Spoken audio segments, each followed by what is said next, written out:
I've seen your discussion you captured. It's credible. You have done a good job.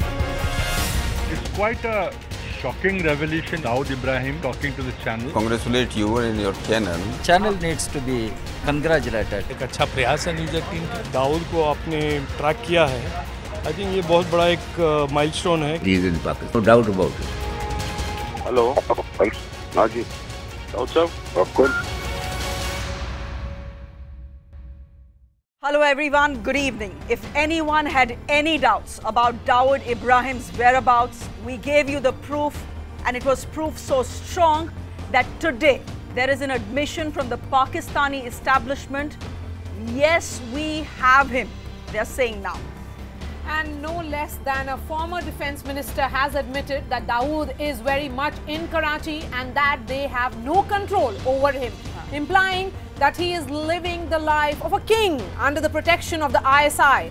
It's our top focus here on Epicentre. But before that, there's some piece of breaking news that is coming from Jammu and Kashmir. This is big news that is coming in. What we are now being told is that there is a cordon and search operation that is currently on in Tral, and reports now suggest that this man on your screens, Zakir Musa, the head of the Al-Qaeda Kashmir branch, has been trapped. Now, security forces had a deadline to trap Zakir Musa. The deadline was 15th of August as India celebrates 70 years of its independence. So that was the deadline that security forces in Jammu and Kashmir had set for themselves. And it seems it is endgame for Zakir Musa, the man on your screens, the face of the Al-Qaeda in Jammu and Kashmir. Let's go straight across to Mufti Isla, who is joining me on the phone line. Mufti, what more details are you picking up? This is big news coming in.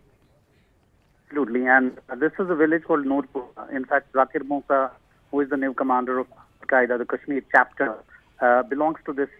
It's his village, which has been now cordoned by security forces, the police, SOG, got an information, and they moved into this area. What happened when they arrived? There was when the searches were about to be, called. Their stone belt started apparently to give cover to Zakir Musa, and then another of his associates who is with him, and security had to really move back. Then what happened after, there was some peace in that area, the security forces returned again. It seemed that it was a sudden crackdown this time around, and they did manage to surround some of the houses where Zakir Musa is believed to be hiding. There is no official confirmation, presumably because he doesn't want the word to go out so that more villagers come out and they will tell soon. As of now, the cordon is laid. There is clashes going on, and now clashes have led to two new areas called Dhoundial and Batagon, adjoining village. And as of now, the cordon is very much. Security forces will try first see that there's nobody who comes in and disrupts the operation. That's the first. And for that, put in CRPF and executive police who are trying to control this crowd. But meanwhile, I can tell you that the Army and the SOG are closely monitoring this, and they're closing in on those target houses. So this is Narpora village of Tral, that is South Kashmir's Pulwama district, where this cordon and search operation is going on. And this is the native village of Zakir Musa, right, Mufti? This place is called Noor, and it's in Tral. And Tral is a place actually where Burhan Wani also used to live. And what last year, and we saw what happened post Burhan's killing, mayhem in South Kashmir, which the government is trying to grapple with. If Zakir is ultimately taken out, it will be a huge success for the security forces. Already they're tight-lipped about this. They don't want the word to go out because that means operation would be disrupted. Clearly, he has some following there. It's his own village. So they really kept it, under wraps. And also we're learning that network in that area, that is the internet facility, that's now down because police really want, there should be no spread on WhatsApp groups. All right, Zakir Musa has gone underground and clashes have broken out in that native village where Zakir Musa has been cordoned, and search operation is going on in Kashmir. We are shifting focus now to the big piece of breaking news that is also coming, that Prahlad Nihlani has been removed as the censor board chief, and Prasoon Joshi has replaced him.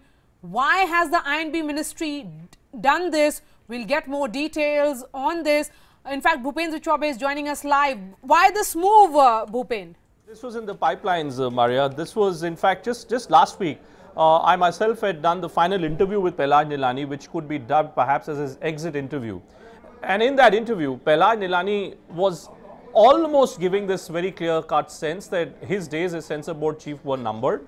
Prahlad Nilani his tenure has not gone down too well with the present-day government. There were questions which were being raised at the Prime Minister's office itself about why was Prahlad Nilani behaving in a manner in which he was behaving. He was giving a bad name to the censor board. In that exit interview that he did with us, he even went to the extent of accusing film producers of indulging in bribery, of indulging in corruption. And again, that's something which had deeply embarrassed the Information and Broadcasting Ministry. Now that there is a new minister, Smriti Irani, and Ms. Irani herself comes from the film industry, people in the film industry are far more comfortable with Ms. Irani rather than her predecessor. The feeling was that Prahlad Nilani as an individual had to make way for someone who carried more credibility, who carried more gravitas. The name which is now doing the rounds to replace Prahlad Nilani is that of Prasoon Joshi. I was just trying to get in touch with Prasoon, but his phone is coming switched off. Prasoon Joshi's credentials, absolutely impeccable. Very well-known lyricist, one of India's most formidable ad men, and someone who carries a lot of gravitas, someone who carries integrity quotient with him. What was the immediate provocation, Bhupen? Immediate provocation was just controversies. One after the other, Prahlad Nilani was repeatedly creating one embarrassment after the other for the government.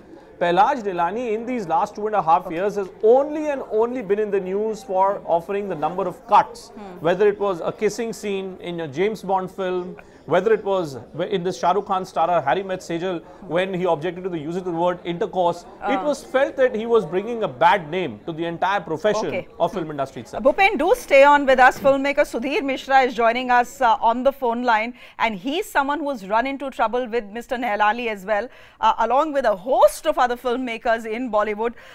Thank you, Mr. Mishra, for joining us on this broadcast. Now comes news that Sanskari Nilani, as all of you have been calling him, has finally been sacked.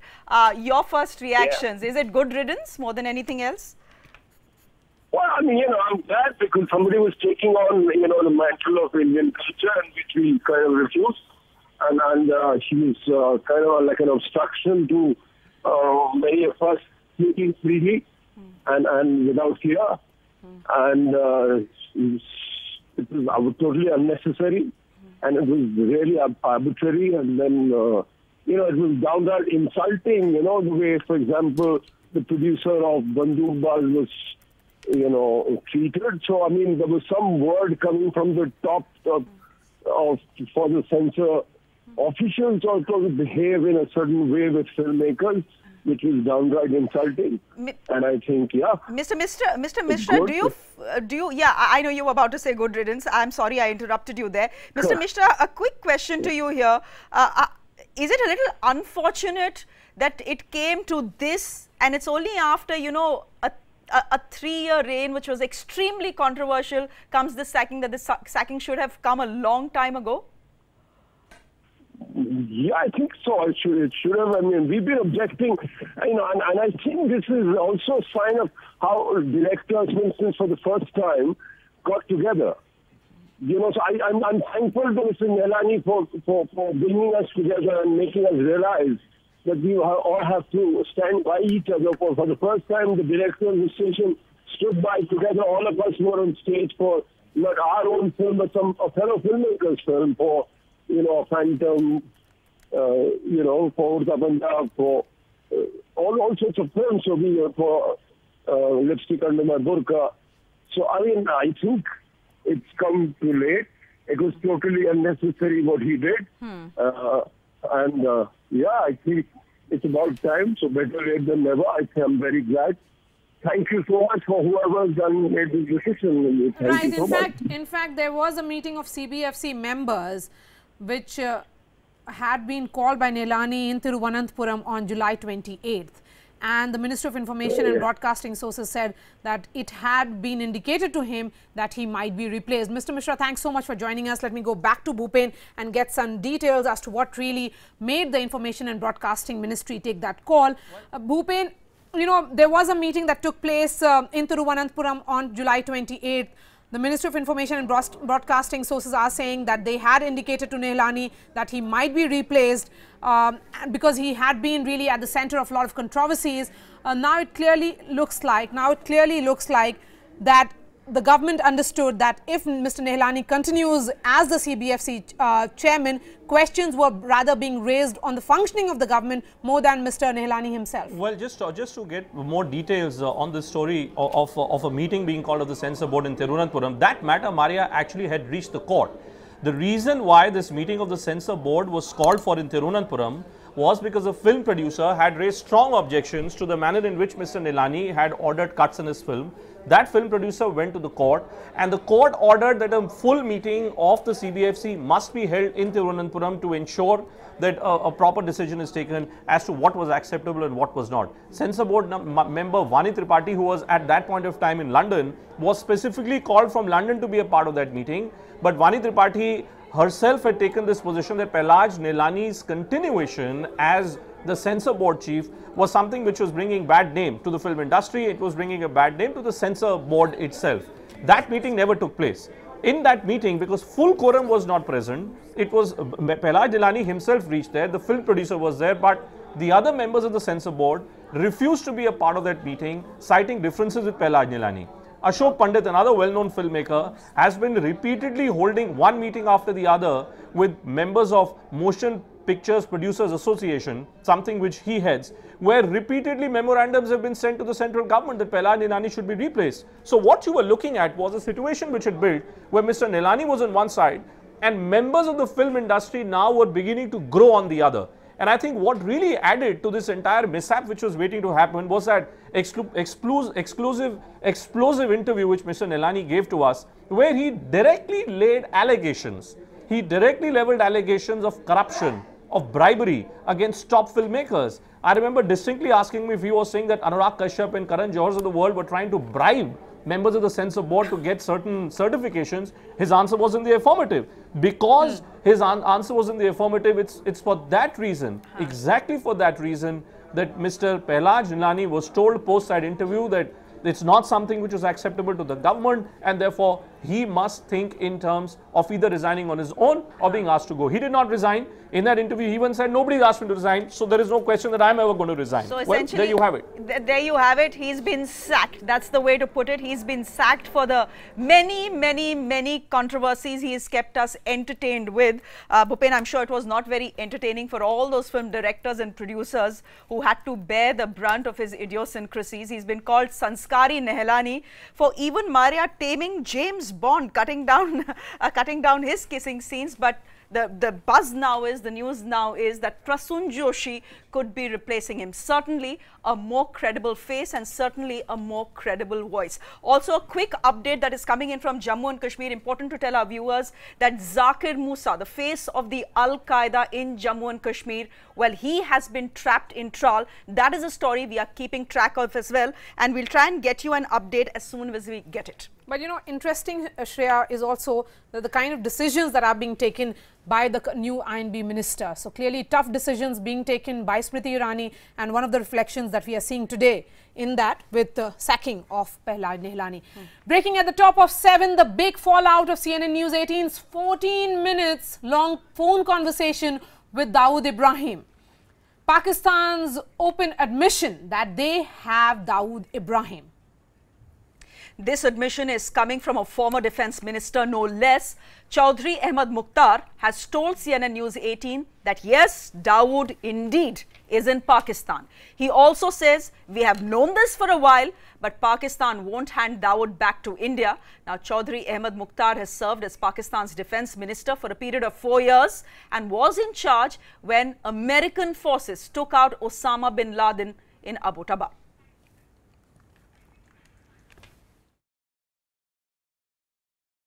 Did you, at your time as defense minister, ever come to know of Dawood Ibrahim, his whereabouts, any information that you had at that time?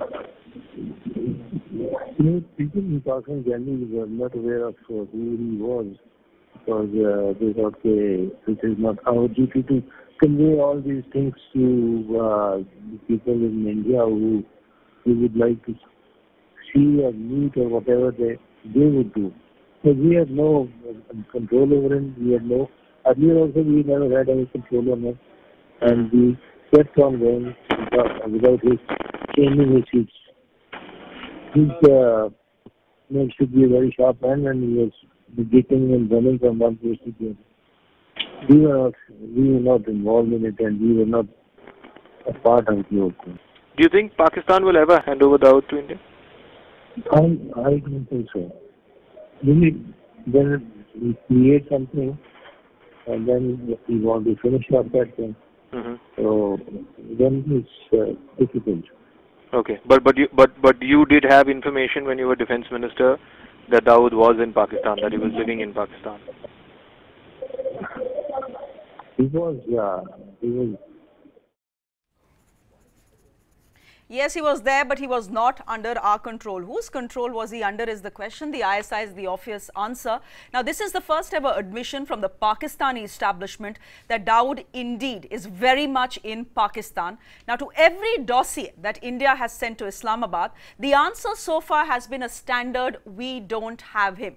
Will that change now? I'm putting that question to Nalin Kohli, who's the spokesperson of the BJP, joining us this evening. S. Balakrishnan is a senior journalist, and our Pakistani panelist, viewers, let me tell you, has backed out of this broadcast. I'm sure he wouldn't know what to say as of now.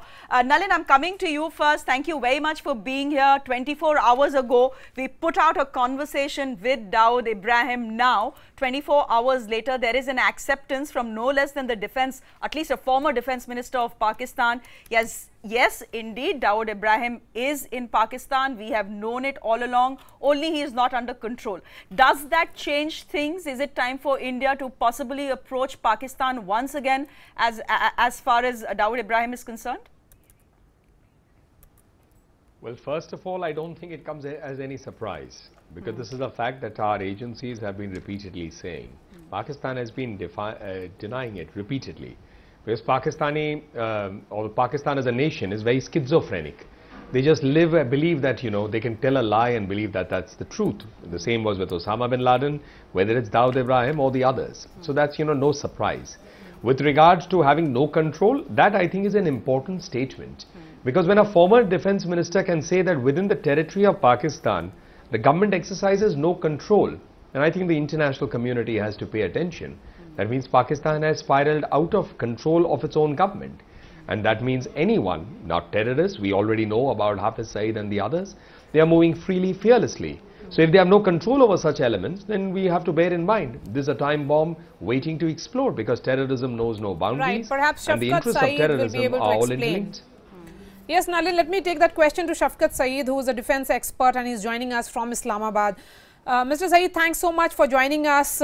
You heard our investigations editor in conversation with Dawood Ibrahim and also in conversation with Javed Chotani, his close aide. Today, there is an admission that is coming from none other than your former defense minister. Can Pakistan continue to be in a state of denial? I'm not clear about your question. Please repeat, because I could not hear you completely. What has defense minister said about what? The defense minister has said that they are in the know that Dawood Ibrahim is very much there in Karachi. Dawood Ibrahim? Yes. Karachi is a city of over 100 million people, 10 million people. So it is very difficult to pinpoint somebody like that who all are there and who all are not there. And I think that we need to have interaction with India in a manner that sir, your India defense minister, he is a former defense minister, he is no ordinary Pakistani. But at the moment, the type of relationship that we have is that you would go on allegations and Pakistan would remain in state of denial. Because the type of relation is such, if we had good relations, then I'm sure that Pakistan would have cooperated and would have not. Shafkat Saab, my question to you is that he is no ordinary Pakistani. He is Chaudhary Ahmed Mukhtar, who is the former defense minister. So are you saying that your defense minister doesn't know who all are there in the country? Even if Karachi is a big city. Okay, I do think we have lost the link to Saeed Saab.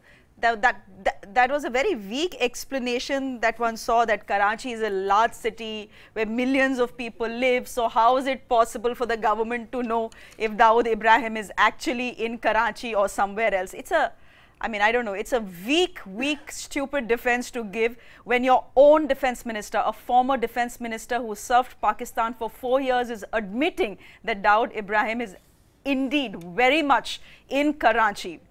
The Indian agencies have given Pakistani Authority dossiers after dossiers detailing the addresses, the 9 addresses, yet there has been no response from Pakistan. YC Pawar is a former Joint Commissioner of Mumbai. He is joining us this evening as well. Mr. Pawar, thank you very much for being here on the show. My question to you is simple. How do you react to the admission that is coming in from a former Defence Minister of Pakistan, and does it change things on the ground, or can Pakistan still continue to be in denial? Pakistan will continue to be in a denial mode. Pakistan, he has no reason to accept that argument that he is in Pakistan. But it's a fact that Dawood Ibrahim is in Pakistan and he is in the custody of ISI, and ISI has been protecting him. So there is no question of Pakistan denying it. The whole world knows that he is there. So the Defence Minister's statement is correct, and he has been good enough to accept that. Pawar Saab, the question that, you know, many people watching this broadcast would want to know, why is the Pakistani ISI protecting someone like a Dawood Ibrahim and letting him live like a king under their nose and financing his 5-star lifestyle and 9 residences? I mean, what is the utility? What is Dawood Ibrahim's utility to the Pakistani establishment?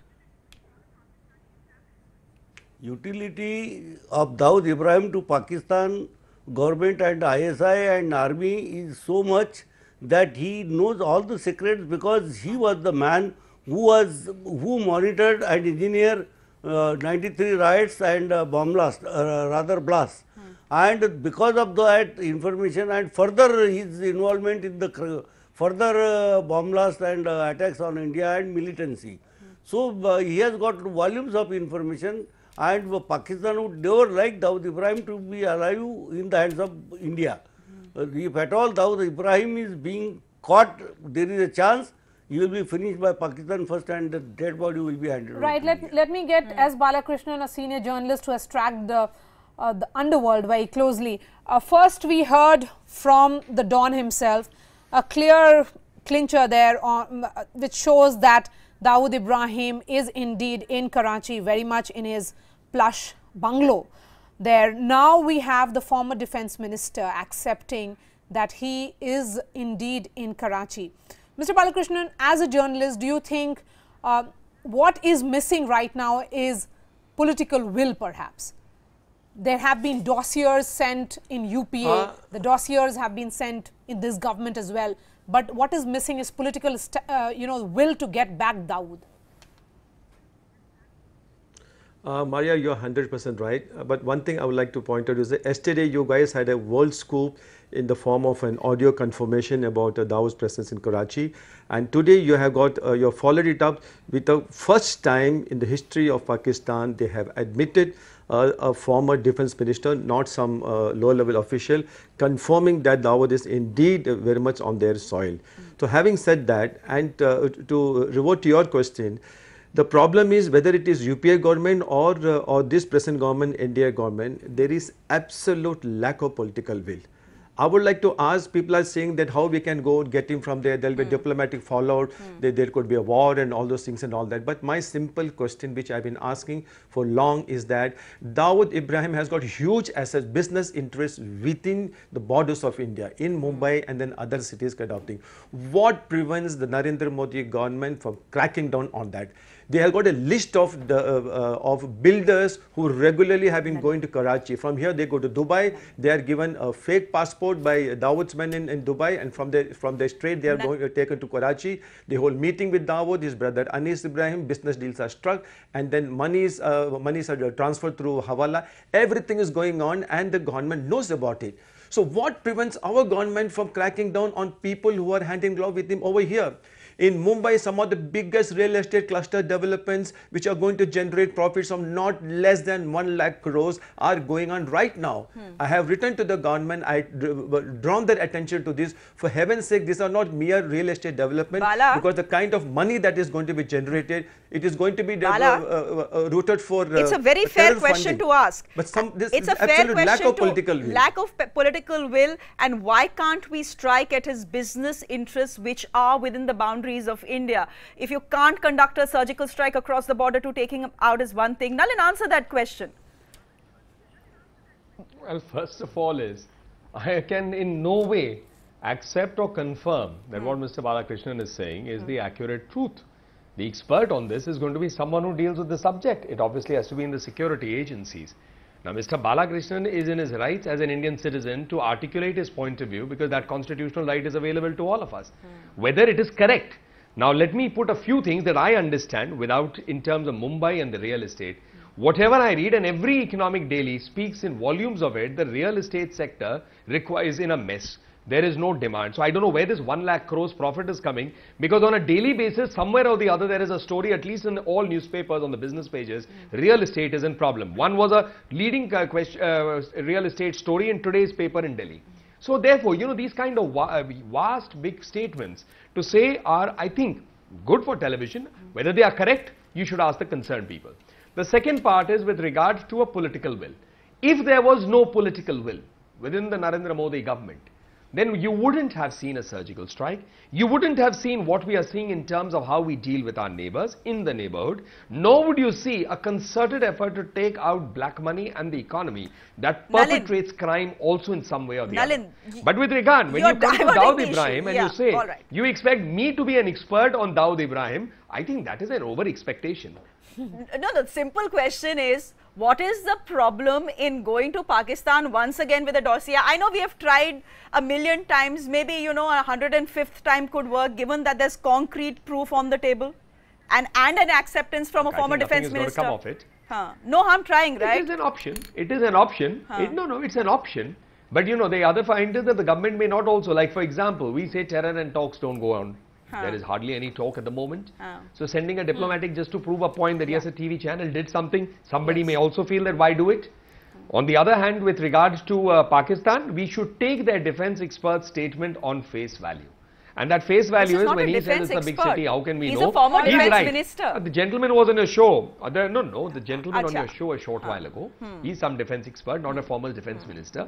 So he says, oh, you know, Karachi is a big city and, you know, how can we keep track? We should take that at face value, because the competence of the Pakistani army is well known when you know that within a kilometer of their headquarters, Osama bin Laden is staying. So therefore, the competence of that entire structure is well known. Now we have to presume that Pakistan is in the hands of who might be globally defined as terrorists, criminals, syndicate crime organizers, because obviously they are the ones who are managing the structure. All right, we leave it there for the moment. Nanil Kohli, thank you very much for joining us, speaking on behalf of the government. Thank you very much indeed. Also going to thank S. Balakrishnan, senior journalist who was joining us from Mumbai on the story, YC Pawar, a former Joint Commissioner of Mumbai, and Saeed Saab, Shafkat Saeed, defense expert from Islamabad. The link wasn't very good, otherwise we would have gone to him a little more often, more questions to ask him. But thanks all of you gentlemen for joining us here on Epicentre this evening. And that is the big story that will continue to be tracked very closely by us. We are shifting focus to a story that will be coming in just 6 minutes from now, which is that 27,000 home buyers in JP projects get 2 weeks to raise claims to their flats. This after the National Company Law Tribunal files an insolvency asks an insolvency professional to revive the debt-ridden company. We'll get your details when we return. Stay with us. Proof again. Daud still in Karachi, Pakistan. Still active in his dark criminal underworld. CNN News 18. After Indian News TV's biggest expose ever, an impact like never before. I've seen your discussion you captured. It's credible. You have done a good job. Tremors across India and the world. Pakistan's lies nailed and underscored. Is it time for the next big step? What will it take for India to smoke out Daud Ibrahim?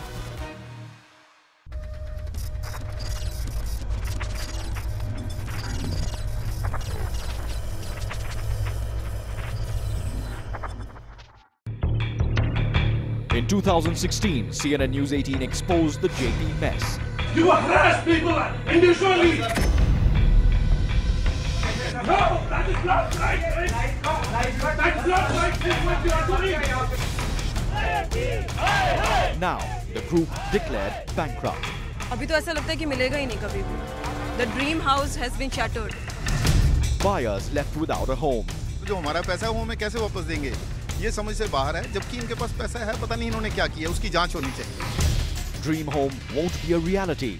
Will the new law secure buyers' interests? JP sinks. What happens next? Epicentre decodes the road ahead at 7 p.m. And reeling under massive debt, JP Infratech has been declared insolvent, bringing mixed news for the 27,000 families who have been left in the lurch without a home. Now, these are the details we are picking up. JP Infratech has left behind a trail of unfinished projects, as you know, prominently the 800-acre JP Wish Town, which is in Noida. JP had promised to deliver 32,000 flats by 2020, and till now, it has only managed to deliver 5,500 of them. These home buyers, the ones who have been left, will now have to in fact, they'll have to raise their claims within the next 2 weeks. This is all related to their unfinished flats. The National Company Law Tribunal has suspended JP Infratech's board of directors, giving it 6 months to turn the finances of the company around. JP Infratech is currently under a debt of more than 8,000 crore rupees, and if it fails to repay its debts, it will be forced to sell its assets to recover the banks and the home buyers' money. So even if the buyers don't get their homes, well, what one is hopeful of is that they'll at least get their money back, provided they make a claim within the next 2 weeks. Tower का आ गया, 5 tower issue बात करना है आज जून तक हमने 8 tower बनाने हैं। जून तक 8 टावर आगे आपको रिक्वेस्ट की है, एक तो वो प्रेस स्टेटमेंट देंगे, वो प्रेस स्टेटमेंट या तो कल आ जाएगा या मंडे को आएगा। उसके बाद उनको रिक्वेस्ट करी है कि आप कस्टमर्स को जो है वो मिलिए। IRP साहब ने कहा है कि वो और मनोज साहब जॉइंटली मे भी 1 हफ्ते के बाद 10 दिन बाद आप लोगों को एड्रेस करें। उनको रिक्वेस्ट किया, अकेले नहीं होंगे, उनके साथ में टीम आकर यहाँ मंडे से रखना शुरू कर देगी। कहाँ पर? यही हमारे ब्लॉक में। And what it also means is that flat buyers who haven't got possession of their houses and plots can claim before August 24th. But there is no guarantee that they will get their money back. And any recovery proceedings against the company will now remain stayed or transferred to NCLT, which is National Company Law Tribunal, until the restructuring exercise is complete. It's a very complicated process henceforth. What exactly does it mean for the buyers? Joining us now, Ajay Kaul is a JP home buyer and advocate, and Navneet Kumar Sareen is the president of Unitech Uni Home Buyers Association. Advocate Sareen, let me come to you first. Does it mean more weight and more concern for the home buyers? Even if they stake claim, they will not get their homes or even the money back. You see, the bigger risk at moment is whatever they have advertised today to provide the details within 24th of August. I don't think 50% of the buyers can submit the details. Number two, even the details are submitted, there is no guarantee, and I doubt if banks or financial institutions will leave any money for the buyer to get it. And 99% I think the buyers are in a bigger risk, grave issue is there, and nobody will get anything or maybe more than 25% of the money they have invested. And in short, you can say the dream houses, you call it dream houses, and dream houses have become a nightmare. Why such a pessimistic view? This is a court-driven process to revive JP's fortunes and try and see if all these homes, the 32,000 homes, can be delivered to all those people who have bought these homes and have been waiting for it, and some of them waiting for it for 10 years. Why this pessimistic view? There is a court that is watching all of this. You see, court is watching, no doubt, but you have to go through the background. What is the reality? What is the secured debtor and what is the unsecured? You have to find the difference between that security and unsecured. You see, suppose why company go into insolvency when there are not enough assets and liabilities are more. So already one factor is known, that JP Infra or whatever company is this, they have more liability and less assets.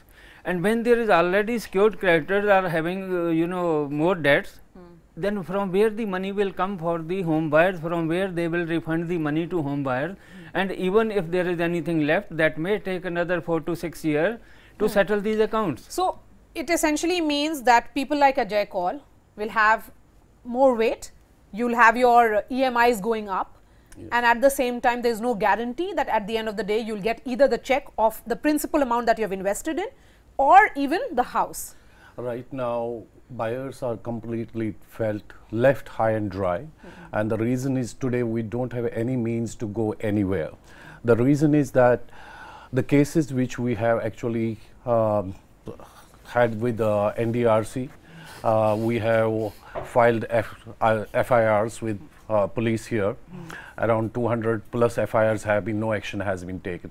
With the NCLT order which is passed, so it overrides all the legal cases against JP.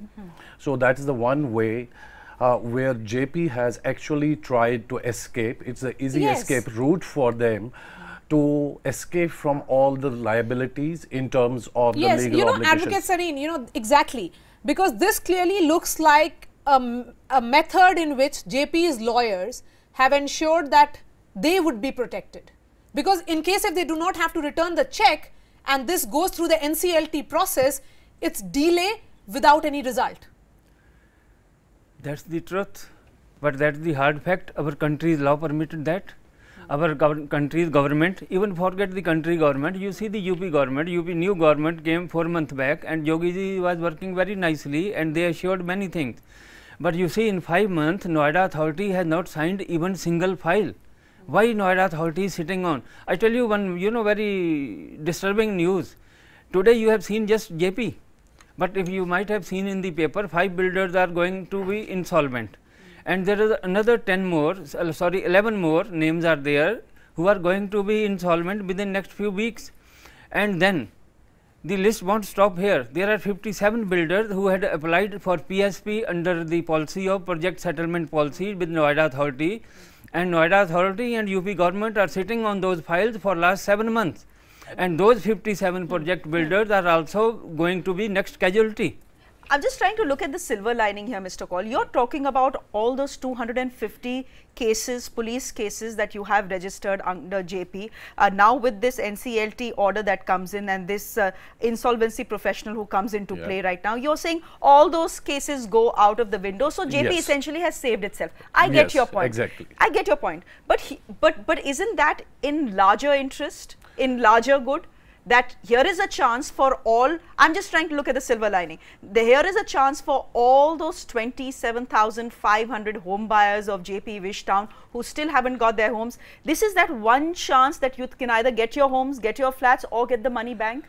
There is now the court involved, there is now the government involved, there is now an insolvency professional who is involved. No, there is nobody involved right now for buyers.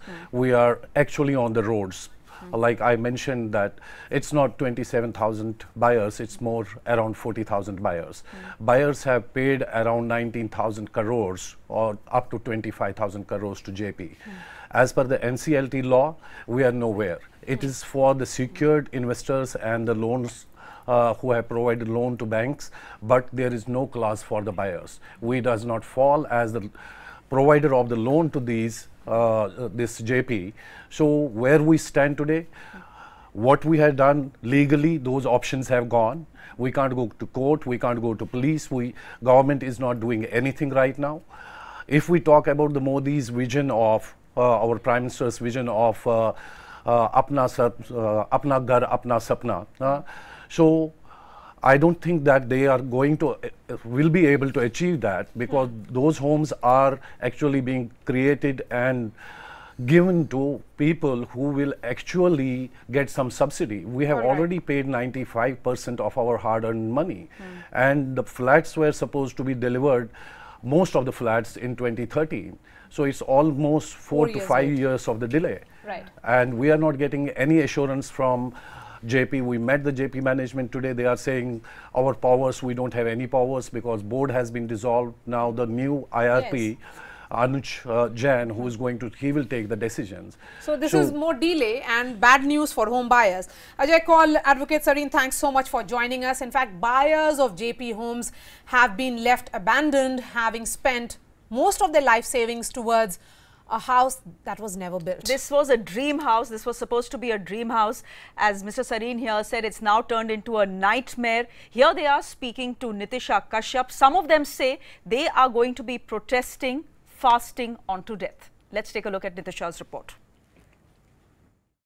A shocking news for the JP buyers, as the JP Infratech has been classified as an insolvent company. Joining me right now are the people who have bought their flats in JP and talking to me about the entire issue. Tell me one thing, how much money you have spent? Have you got your flat or not? No, I have not got it. I booked my flat in 2010. आज की date में JP Infratech में कोई management नहीं है. सारी powers जो NCLT ने नियुक्त किया मिस्टर अरुण जैन के पास हैं. अब जिन भी सज्जन से हम बात करके आए हैं वो कह रहे हैं हमारे पास कोई पावर नहीं है, ना हम बात कर सकते हैं ऑफिशियली, ना हम राइटिंग में कुछ दे सकते हैं. हमने लीगल ओपिनियंस ले ली है, but unfortunately because of the NCLT decision that JP Infratech has been made insolvent, so all our legal options has gone into the drain. 19,000 crore rupees which Wishtown buyers have given to JP without interest, तो उनका stake ही कहीं पे नहीं है. पहले हम सड़क पर आंदोलन कर रहे हैं. कल यहाँ पर हमारा सुबह 9 बजे आंदोलन करने का कार्यक्रम है. उसके बाद यहाँ से हम SSP सिटी ऑफिस जाएंगे, जिससे हमारी FIR जो हमने अप्रैल 17 में डिपॉजिट की थी यहाँ पर, वो रजिस्टर्ड हो गई थी नई गवर्नमेंट आने के बाद. उसके लिए हम पूछेंगे SSP सिटी से कि उन्होंने क्या कार्रवाई करी. उसके बाद भी अगर हमारी कोई सरकार या हमारे प्रतिनिधि नहीं चुनेंगे तो हम आमरण अनशन पर जाएंगे. JP की तरफ से एक मेल आया था और उन्होंने कहा था कि आपके प्रोजेक्ट नेक्स्ट ईयर तक डिलीवर हो जाएंगे. तो 2015 में फिर हमें जब कानूनी सलाह ली तो लगा कि JP हमें फ्लैट नहीं देगा. तब हम NCDRC नेशनल कंज्यूमर कोर्ट में वहाँ पहुँचे थे, अपना केस रजिस्टर कराया और वो केस मेरा अभी भी चल रहा है.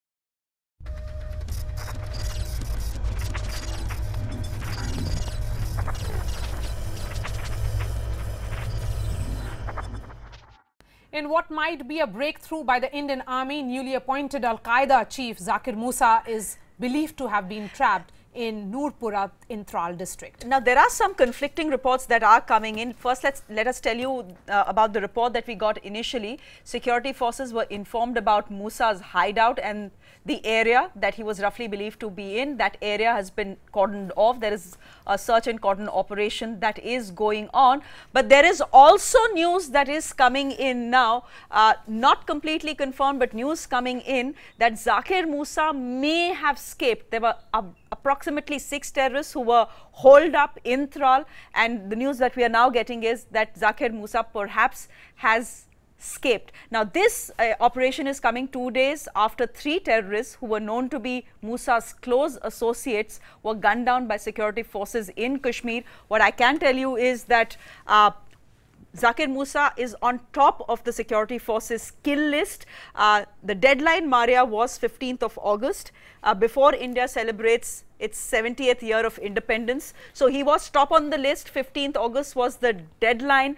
Is Musa still where security forces are carrying out this search and search operation, cordon and search operation, or has he escaped? That is something we'll confirm for you as and when we get more information. For the moment, it's time for us to wrap Epicenter and say goodbye to you. And Shreya and I will be back with you on Monday. Thanks so much for watching.